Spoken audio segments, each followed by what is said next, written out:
বলিউডের এমন কিছু প্রেম কাহিনী রয়েছে যা পূর্ণতা না পেলেও রয়ে গিয়েছে মানুষের মনের মণিকোঠায়। আর তার মধ্যে অন্যতম হলো মিঠুন চক্রবর্তী ও শ্রীদেবীর ভালোবাসা। কখনো সেভাবে তা নিয়ে মুখ খোলেনি কেউই। তবে মিঠুন আর শ্রীদেবীর প্রেম একসময় ছিল ইন্ডাস্ট্রির ওপেন সিক্রেট। এত বছর পর ফের চর্চায় উঠে এলেন এই দুই তারকা। মিঠুন এবং শ্রীদেবীর সহ অভিনেতা পরিচালক করণ রাজদান মুখ খুললেন দুজনের সম্পর্ক নিয়ে। একটি চ্যাটে করণ জানিয়েছেন যে হামেশাই ঝামেলা করতেন মিঠুন ও শ্রীদেবী, আর সেটাও নাকি সারা রাত ধরে চলতো। করণ রাজদান ওই পডকাস্টে বলেছেন, সারা রাত ঝগড়া করতো তারা। এখন আর উনি এই দুনিয়াতে নেই, তাই বিষয়টি নিয়ে খুব একটা মুখ খুলতে চায় না। ওয়াক্ত কে আওয়াজ, আতন কে রখওয়ালে, গুরুর মতো ছবিতে একসঙ্গে অভিনয় করেছিলেন মিঠুন শ্রীদেবী, আর সেই সময় একে অপরের প্রেমে পড়েন। ফিসফাস শোনা যায় মিঠুন অভিনেত্রী যোগিতা বালির সঙ্গে বিবাহ বন্ধনে আবদ্ধ থাকা সত্ত্বেও গোপনে বেঁধেছিলেন গাঁটছড়া শ্রীদেবীর সঙ্গে। কারণ ওই সাক্ষাৎকারে মিঠুন সম্পর্কে আরও বলেন, ব্যক্তিগত জীবনে যাই হয়ে যাক, তা কখনো কাজের উপর প্রভাব পড়তে দেননি মিঠুন।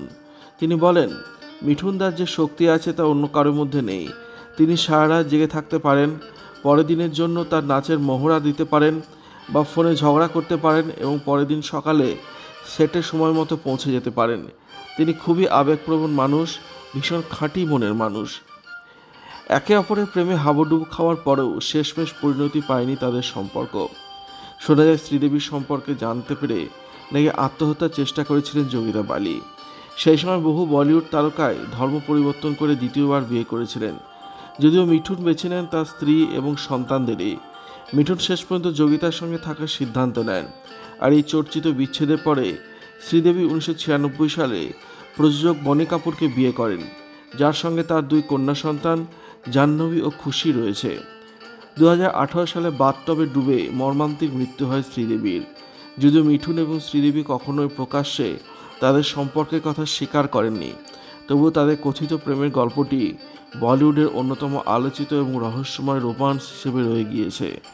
মিঠুন ও শ্রীদেবীর সম্পর্ক নিয়ে অভিনেত্রী সুজাতা মেহতা জানান, একে অপরকে পাগলের মতো ভালোবাসতেন মিঠুন ও শ্রীদেবী।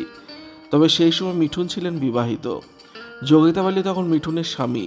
তাদের দুই ছেলেও রয়েছে তখন, মিমো ও নমশি।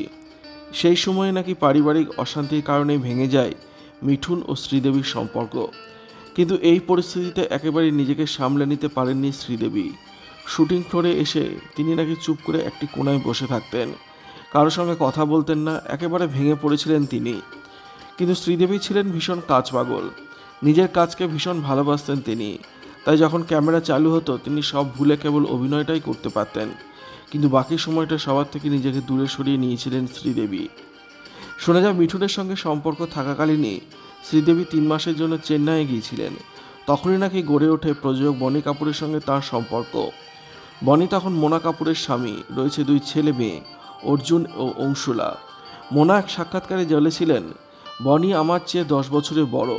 যখন বিয়ে হয় তখন আমি 19। বড় হয়ে ওঠা বনির সঙ্গেই। আমাদের 13 বছরের বিবাহিত জীবন, কিন্তু সম্পর্কটাকে দ্বিতীয়বার সুযোগ দেওয়ার জায়গা ছিল না, কারণ ততদিনে শ্রীদেবী অন্তঃসত্ত্বা। শেষ পর্যন্ত ভেঙে যায় বনি ও মোনার বিয়ে। মন্দিরে বিয়ে করেন শ্রীদেবী ও বনি। একটা সময় পরে মোনা, অর্জুন, অংশুলার সঙ্গে দেখা সাক্ষাৎ বন্ধ হয়ে যায় বনির। অর্জুন কাপুর একবার বলেছিলেন, শ্রীদেবীর সঙ্গে আমার সম্পর্ক কোনোদিনই স্বাভাবিক হবে না।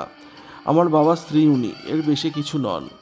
শ্রীদেবী একবার নিজের প্রেম নিয়ে বলেছিলেন, 1984 সালে বনি এসেছিলেন মিস্টার ইন্ডিয়ায় আমাকে সাইন করানোর জন্য।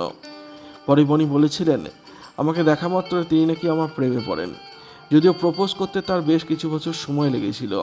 তিনি আরও জানান, যখন তাকে মানুষ হিসেবে চিনতে শুরু করি তখন প্রেমে পড়ি। এটা মেনে নিতে অনেক বছর লেগেছিল যে আমার নিয়তে বনির সঙ্গেই থাকা।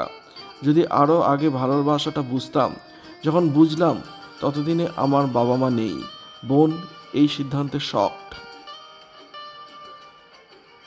ভিডিওটি আপনার কেমন লাগলো কমেন্টের মাধ্যমে লিখে জানাবেন, আর অবশ্যই চ্যানেলটি সাবস্ক্রাইব করবেন।